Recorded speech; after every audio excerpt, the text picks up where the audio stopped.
So Mario, I have to ask, you're extremely worldly, you have lots of, very rich background. How does your upbringing and the various places you traveled around the world create what is ultimately today a restaurateur, a personal brand, and someone who has many products and just basically great businesses out there in the marketplace today?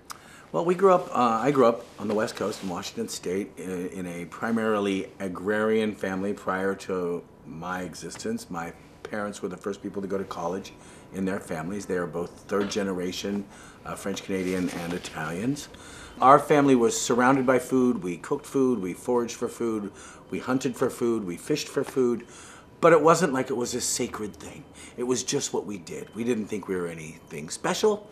As a matter of fact, we thought our pickles were special, but we didn't think we were special. So I grew up in an environment where food was always a part of it. My aunts, my uncles, my grandparents on both sides, everybody cooked, but it wasn't professionally. Everyone had a job. My grandfather on my mother's side was a hop farmer. My grandfather on my father's side had a seed and food business for farms. And we were just always surrounded by it. So how does, in your own words, something that is not sacred become arguably one of the most sacred things in your life? Where does that transition happen? Well, the transition happened. I went to college at Rutgers University, the State University of New Jersey. I got a degree in Spanish theater of the Golden Age and finance theory. Neither of which were that essential to anybody's career. I realized that I loved food, and I decided I didn't want to go into the banking industry, and I decided to follow that through.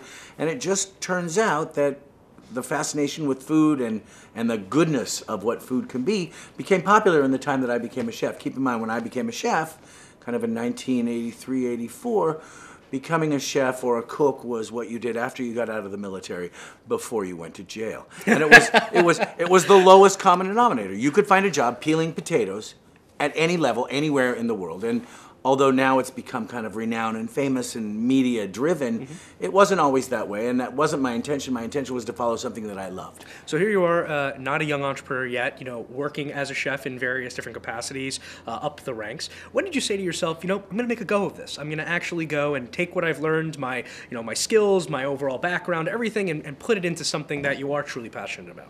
Well, I always loved it from the moment I started studying it and working for slave drivers like Marco Pierre White, who, in my mind at that point, was one of the obstacles to get to my world, and now I realize it was one of the tests to get to my world. What I've learned is that you can learn as much how to manage or strategize people from people what you want to do and what you don't want to do. And you can learn from the same things, both sides of that coin, from the same person. Give an example. Like, what would be something you took back and what would be something you didn't? Well, his strategy was very old school, which was virtually the beatings will continue until the morale improves. And his goodness was that he was so thought-driven about the very specifics of the plate that you could see that there was a hyper-intensive focus. And learning that there's good things about being intense, but also silly things that need to be left behind about being intense. You're not allowed just to do whatever you want. You need to keep people around you, you need to treat them with dignity, and you need to kind of bring the troops and rally them to the collective ideology of beating something that is as a task in front of you, which is the dinner service. So not just about the product itself, but the experience that surrounds the product. Everything about it. And so, obviously you open one business, then another business. You learn a lot of things along the way.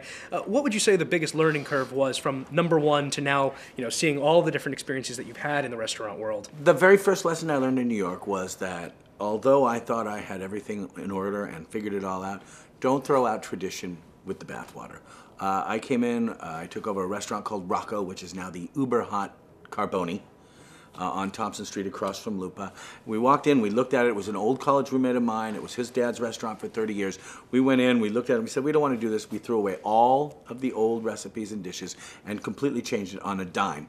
And it was the silliest thing we ever did. And turning your back on tradition is my biggest learning lesson to this day. And to what I tell all of my cooks, take a traditional dish, modify it with one or two ingredients, or modernize it, or use something from where we are as opposed to where the dish was born, say in Parma or Modena or Sicily. But don't throw it away, because the idea was already tested for 100 years or 400 years or 1,000 years. It already has done the test of time. So don't try to reinvent the wheel, because you'll be doomed to be run over by it. Right, exactly. You have a very strong personal brand. You're a regular on various TV programs, one of your own, obviously a celebrity chef. The list goes on. personal brand must be very important to you as a business. It obviously is both lucrative and something you, I'm sure, care deeply about. How have you gone about crafting the image that the public knows of Mario Batali?